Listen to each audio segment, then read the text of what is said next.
Today, we're spilling the tea on Taylor Swift's engagement ring.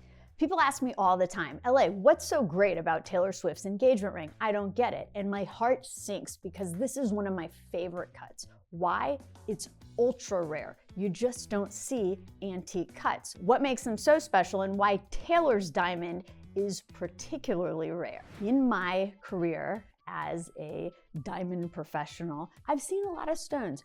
I have not seen very many stones, however, like Taylor Swift's gorgeous engagement ring stone.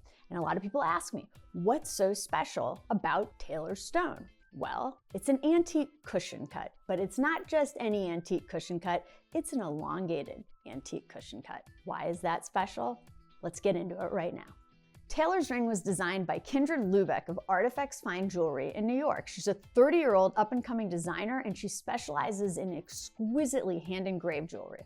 To fully appreciate why Taylor Swift's ring is so spectacular and why her diamond in particular is so unbelievably rare, why don't we see more antique cut stones? Here's the reason.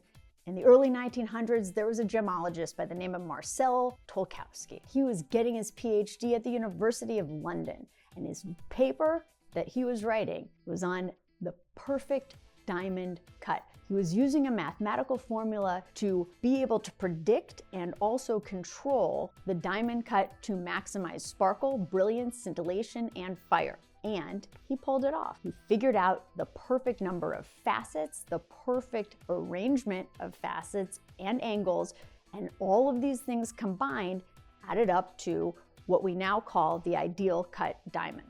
What happened? Well, jewelry connoisseurs and collectors all over the world suddenly started bringing in their antique jewelry items, their family heirlooms, their new jewelry items, anything that they had with older cut diamonds into their jewelers to get their diamonds recut to this fabulous Tolkowsky ideal cut. They wanted the modern, brilliant cut applied to their older antique cuts. And that meant in the early 1900s, you started to see fewer and fewer antique cut stones until the number diminished to almost nothing.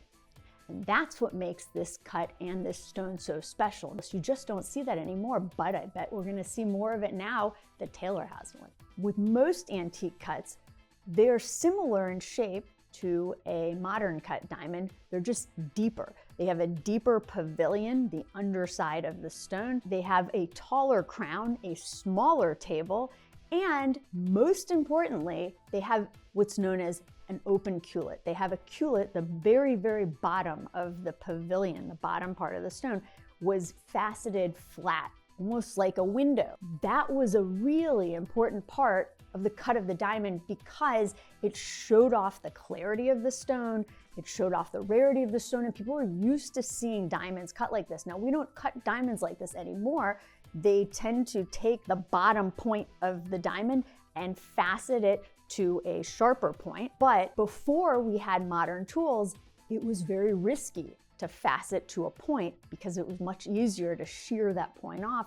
And so they did it intentionally. They faceted an open window at the bottom of the stone. Taylor Swift's ring certainly has a big elongated open cullet, a open keel it's called, on the bottom of the stone. I hope you've enjoyed this. I hope you learned something. If you have any questions, please leave us a comment below because we will literally answer every single one of your comments. Also, subscribe, like, check back frequently. I'm gonna have a new video coming up for you very, very soon about the release of Life of a Showgirl and more Taylor Swift jewelry news because I know you wanna hear it. In the meantime, I'm Leigh-Anne Brown. I'm so glad that you joined us today and I will see you next time.